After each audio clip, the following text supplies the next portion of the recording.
Hi, I'm Sylvia Gordon. Rebecca had a doctor's appointment, so I'm going to talk about what's in the headlines in insurance this week. And this is something that I had on an insurance forum, agents arguing about. And then I went into social media and I saw clients arguing about the same topic, and that is, are there enough primary care doctors to go around? So if you Google it, they'll say, yeah, that we've had a shortage for quite a while, and that's not getting better. But if you look in your MedAdvantage provider directory, pages and pages of providers, right? There's lots of providers that are accepting your plan, but are they accepting new patients? It's very hard to get a new doctor that's accepting a new patient. So yeah, they accept your insurance, but they're full. And I got a new doctor last year, and I only went once. I never went back. And then I got a letter this year that said that they closed me out. So they obviously wanted somebody else on the books that needed more care, that was going to be more profitable. So this is happening. It's something to talk to your clients about if they don't have a provider because they just moved or their doctor retired. Get one now before you need one. So I just went last week to get my new doctor. I'm not sick. I just wanted to establish myself on her books as one of her patients. So when I am sick, I'm not calling around frantically trying to find somebody that accepts my insurance, which is exacerbated if you're on Medicare and or Medicaid.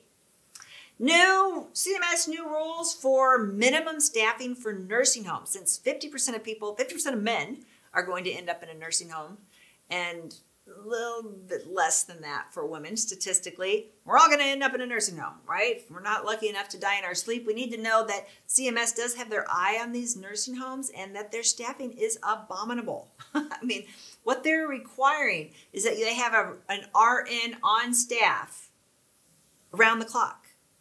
Like, they don't even have an RN on staff, So they said 75% of nursing homes do not have an RN on staff around the clock.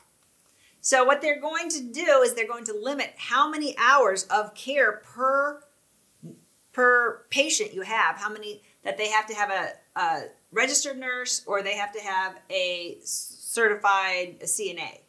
So they said it's going to take about 3 years to ramp this up. But this is good. One day we're all going to care that there's adequate staffing required by the government for our clients and for our family members or ourselves, right? I get this question every single week. Can Medicare put a lien on my house?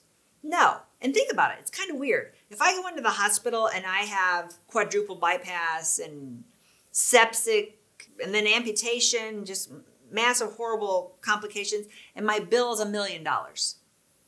Then I'll come after your house, okay? But under the Social Security Act of 1935, they have to come after your estate for Medicaid estate recovery, MERP, Medicaid Estate Recovery Program. They have to have it. Now, different states administer it differently. Some are more aggressive than others, and there's a lot more to it. I'll talk about that later. But it's very interesting that Medicare's not coming to, they're not going to come put a lien on your house. Medicaid can put a lien on your house. And if you're not on Medicaid, yeah, you're going to walk away probably from that other medical debt. So, hope you learned something. See you next week.